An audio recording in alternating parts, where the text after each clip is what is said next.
Hello guys, welcome to Dr. Science. So today we are going to talk about cavernous sinus. Okay, so please watch my video regarding the dural venous sinus in order to understand this.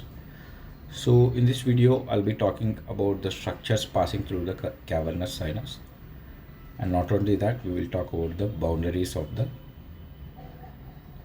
cavernous sinus.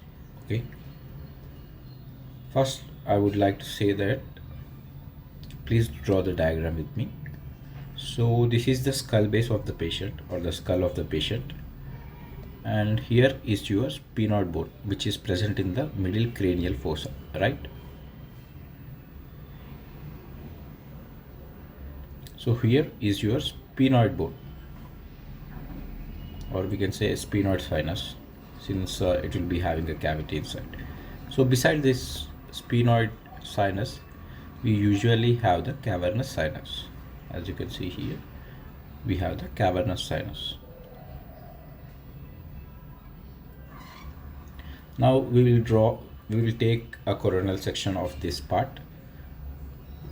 As you can see here, first of all, please draw the sphenoid. Okay, on the roof of the sphenoid there is a depression. This is the depression of the on the roof of the sphenoid, and this depression is called as your sella turcica. And in this depression, or the saddle, we call it, this saddle is called as sella turcica, is the pituitary gland. What is it? It is the pituitary gland which is sitting on this roof. Okay, so beside this sphenoid lies your cavernous sinus, right? So we will draw the diagram again here, so it will be very clear to you guys. Again, this is the sphenoid, and usually it has a roof which is saddle shape, which is called as sella turcica. On that sella turcica is your pituitary gland. Okay, and beside we have the cavernous sinus. We will take this box as the cavernous sinus.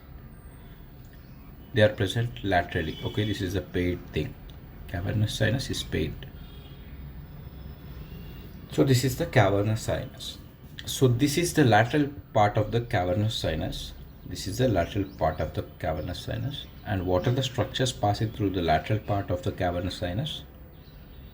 It is your cranial nerve number 3, cranial nerve number 4, and cranial nerve number 5, 5A. Okay, now what is this 5A? Usually cranial nerve number 5 is nothing but your trigeminal nerve. From the trigeminal ganglion, as you can see, this is a trigeminal ganglion.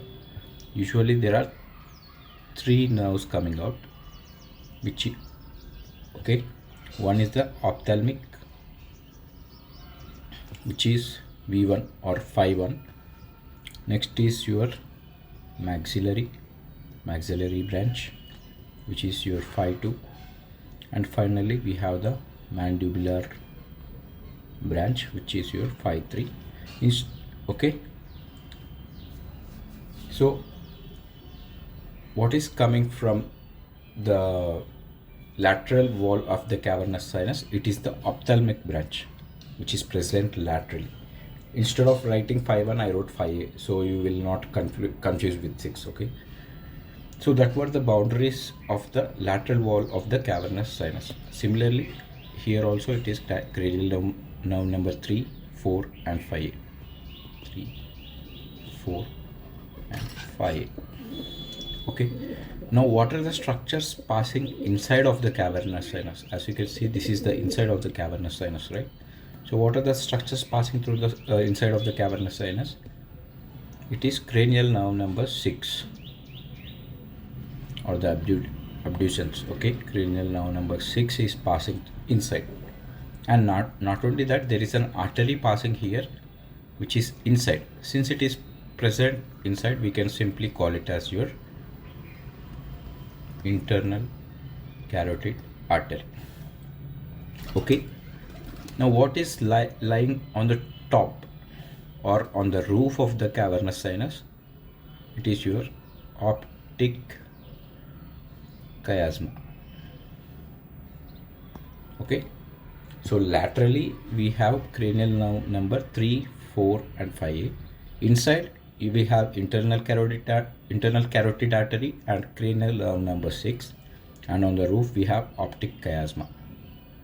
Okay, and not only that, can you see this internal carotid artery? This internal carotid artery usually goes at the top. So on the roof we also have the internal carotid artery together with the optic chiasma. Optic chiasma. Now imagining a condition, I already told you in the middle it is the sphenoid. Okay, if you get an infection here such as sphenoid sinusitis means inflammation of the hollow cavities of the sphenoid. Okay, a sphenoid is a hollow cavity and you get an infection here which is called as sinusitis. Obviously this infection will spread to the nearby cavernous sinus, and this condition is called as your cavernous sinus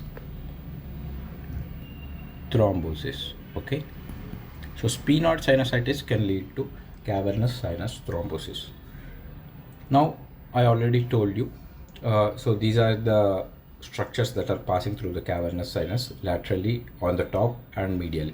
Okay, now we will see what are the things that are draining into the cavernous sinus. So cavernous sinus, what are the, as we can say that it is a venous sinus, right? So obviously we have to check what are the veins that are draining into the cavernous sinus. Usually we have two veins, the veins which are coming from your eye and your brain. Don't worry, I'll draw a simple diagram. So please draw this diagram with me. So here is your eyeball. So here is the eyeball. This eyeball is having a vein called as your superior ophthalmic vein, and below another vein is coming out which is your inferior ophthalmic vein, and from the center another vein is coming which is your central retinal vein, central retinal ophthalmic vein. Okay, so superior ophthalmic vein, inferior ophthalmic vein and central retinal ophthalmic vein. From the eyes you are getting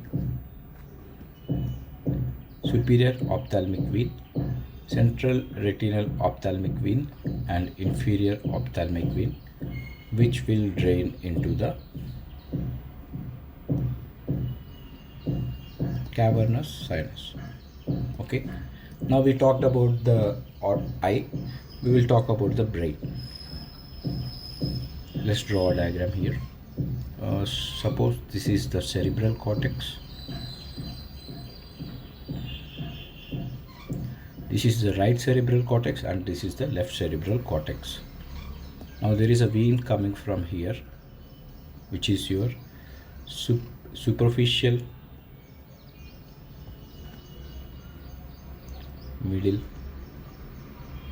cerebral vein, and there is a vein coming from here which is your inferior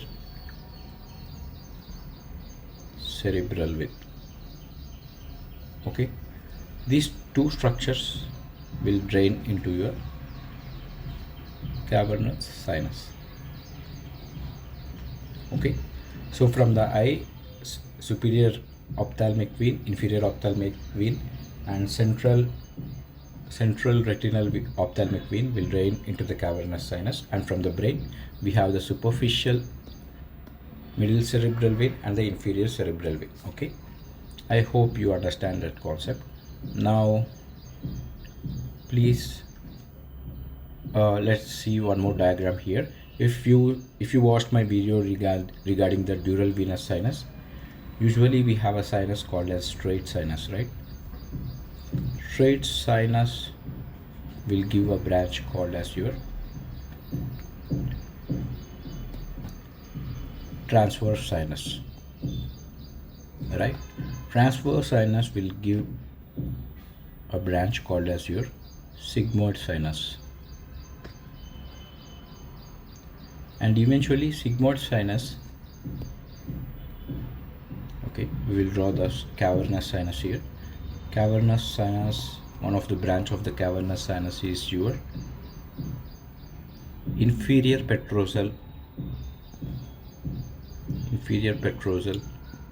sinus. Okay, so the sigmoid sinus together with the inferior petrosal sinus will enter a foramen, and this foramen is nothing but your jugular foramen,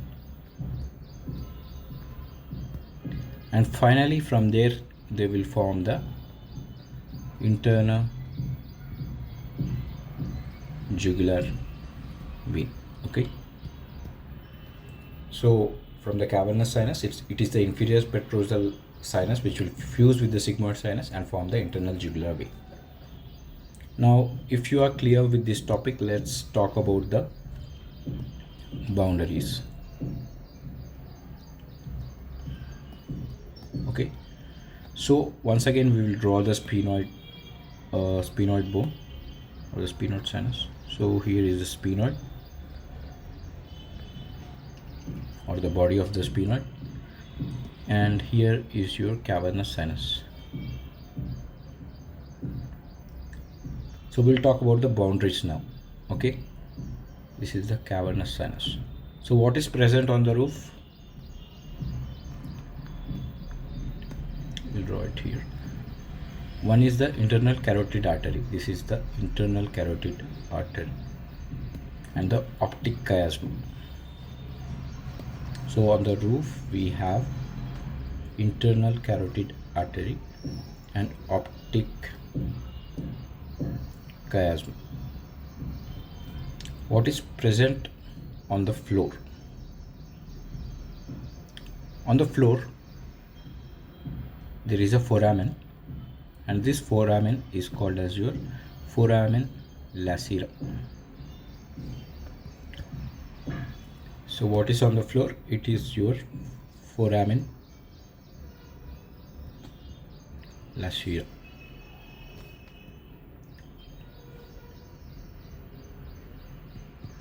Now what is present medially? What is present medially? Medially, as you can see, medially it is your sphenoid body of sphenoid is present, and not only that, there is a depression here which is called as sella turcica. On the sella turcica we usually have the pituitary gland, right? So medially we have sphenoid, body of sphenoid, and the pituitary gland. Okay, now what is present laterally? Laterally we have cranial nerve 3, 4, and 5A. So what is present laterally? We have 3, 4 and 5A. Okay, so these are the boundaries. Now what are the leftover boundaries? One is the anterior and the posterior boundary.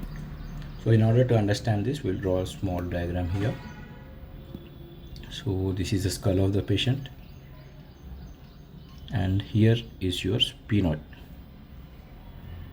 This is greater and lesser wing of sphenoid. Okay, so beside this sphenoid is your cavernous sinus, right?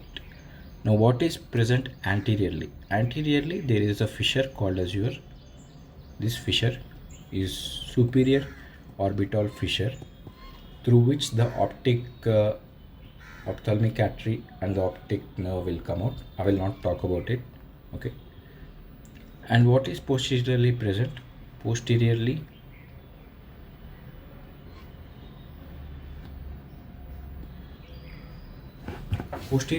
we have your petrous part of temporal bone. Okay, I will draw a diagram here so you can understand. So this is the cavernous sinus, and cavernous sinus anteriorly we have a fissure which is called as your superior orbital fissure. Okay, and not only that, we have a bone. This is the temporal bone. This temporal bone have a petrous part. This is the petrous part. So posteriorly we have the petrous part of temporal bone. And medially, I already said you that medially we will be having the sphenoid bone and pituitary gland. Laterally sometimes they can tell you that there may be uncus present here. Okay, so what are the anterior and posterior boundaries? Anteriorly we have the superior orbital fissure. Posteriorly we have the petrous part of temporal bone, and I already told you laterally we have uncus also. Along with the nerves we have uncus also. Medially sphenoid and pituitary gland. So that were the boundaries of the cavernous sinus. Now just we'll just take a look here, which is a very complex diagram which is given your in your anatomy textbook. As you can see here, I'll draw with red. Please take a look here. Here are your, this is, okay, sorry, my pen is not working properly. Oh my god. Okay, let me correct it. Okay, now we can just move it to this part. So you can see here the sphenoid air sinuses, or the body of the sphenoid is this one, and laterally we can see this is the internal carotid artery. As you can see here, the nerves, this is the cavernous sinus. Okay, this entire thing, I don't know why this is moving so quickly. Okay, so this entire thing here is the internal carotid artery, and this thing, this blue color part is your cavernous sinus. As you can see here, the pituitary stalk, the pituitary gland is sitting over the top or the roof, and the internal carotid artery is also coming here along with the optic chiasma or the optic tract. Whereas laterally you can see the nerves, cranial nerve number 3, 4 and 5. And inside the cavernous sinus is your internal carotid artery with along with the internal carotid artery along with your cranial nerve number 6. So that was about the cavernous sinus. Thank you guys.